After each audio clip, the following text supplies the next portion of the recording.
Hello, everyone, and welcome back to the recipe of the week. I was listening at something and it talked about the statistics of a single parent home. And it suggested, big word, suggested, because it had me just on fire. It suggested that kids that are from single parent homes would not, in some instances, be successful or would be problem children and so forth and so forth. It was very negative and extremely just bad. And it just kind of got me riled up. Because when I think about what God says and who God is, a statistic is a non-factor. And they went on to say this percentage and that percentage. So I began to think about it and I looked up the word statistic. One of the definitions for statistic is a fact or piece of data from a study of a large quantity of numerical data. The statistics show that the crime rate has increased. That was an example of what the statistic was. Another definition says an event, a person. So they're calling a statistic a person, an event or person regarded as no more than a piece of data. Let me read that again. No more than a piece of data used to suggest an inappropriately impersonal approach. Like, for instance, they gave a sentence. He was just another statistic. Lord God from Zion. When I think about the creation, us, and how God made us, why he made us, we all have a purpose. Now, sometimes when we may go down the road and bump our heads and get off the journey a little bit, but one thing I know about my God, he will redirect us. Somebody say redirect. And I began to think about a very familiar passage when they started talking about a statistic and what would be and what someone else would not do. Come on, somebody. I am stirred up because when I think about who God is, a statistic again is a non-factor. Hello, somebody. I'll be reading Jeremiah 29:11. Very familiar passage of scripture, but I'm reading from the Easy Bible. And the word of the Lord reads, I, the Lord, tell you this. I have decided, somebody say decided, what I will do for you. I have plans with an S, not just a plan, plans with an S to help you to do well. Come on, somebody, press pause. The statistics said that this boy or this young lady would not be blah, blah, blah, blah because they're coming from a single parent home. A lie, because I just read what the word says. I have plans to help you to do well. I do not want to hurt you. I want to give you hope for a good life in the future. Jesus. I found another scripture, 1 Chronicles 29:12, and I'm still reading the easy version. You are the one who gives people riches and honor. Talking about our Father. You rule over everything. Somebody say everything. It didn't say a partial. It said everything. You have great strength and power. So you are able to make people strong and famous. My God from Zion. The statistics is a non-factor.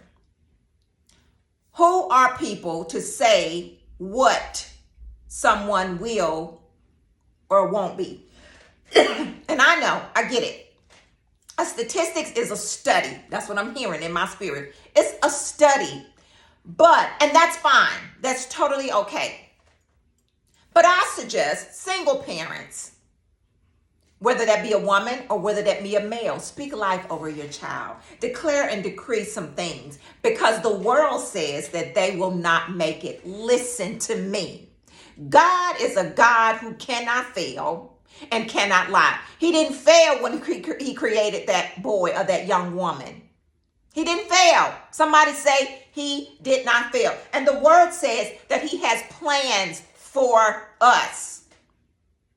So that statistic that they were suggesting, let me just encourage you on today.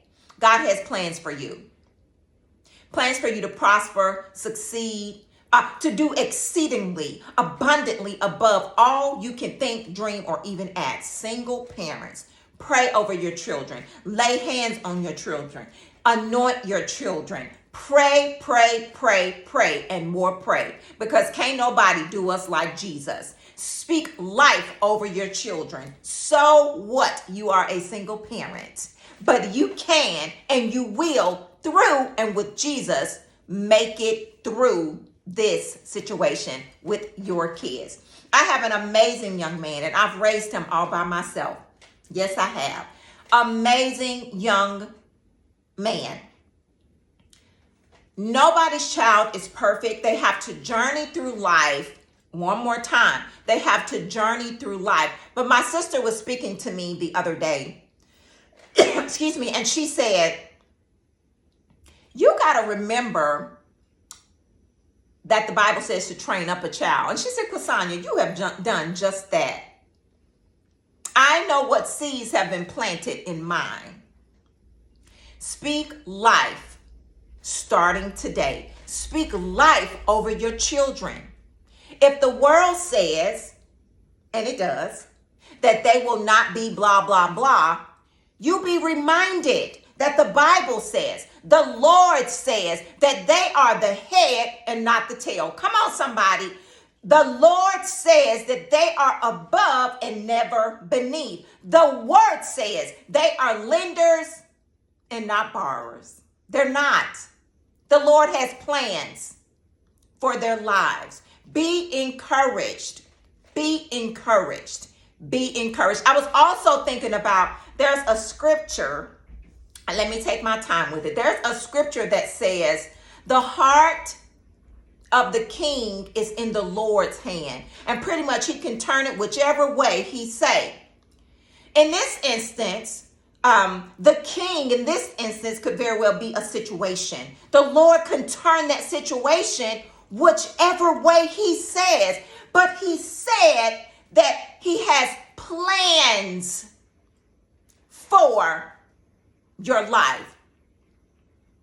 Plans to prosper, plans for you to be great. He does not make junk. Come on, somebody. Yes, sometimes people go through life, kids go through life, they make bad situations, but God is a God. Somebody say God is a God that can turn the whole situation around. So we are not concerned, and we're not buying in. We're not going to buy that product and take it home. The statistic, whatever they're saying, that they will not be. They shall. They will. Because my God never fails. So, Father, in the name of Jesus, we thank you that you don't just have a plan for all of our lives. You have plans. You have plans that we will prosper. We will be great. You will do exceedingly abundantly above all we can think, dream, or even ask. God, before we even think it, you're already whipping it up. We thank you that you're God and you're God alone. We thank you that you are always in our presence. You're always there. And we thank you. We thank you that you are great and there is none like you. We thank you that you would never leave nor forsake us. And we thank you that we are your children. We are King's kid. So therefore, we are not a statistic. In Jesus' name, amen. You guys have an amazing week. Remember who your God is. Speak life over your children. Speak life over your situations and your circumstances. You guys have an amazing week because God is God, and that is all.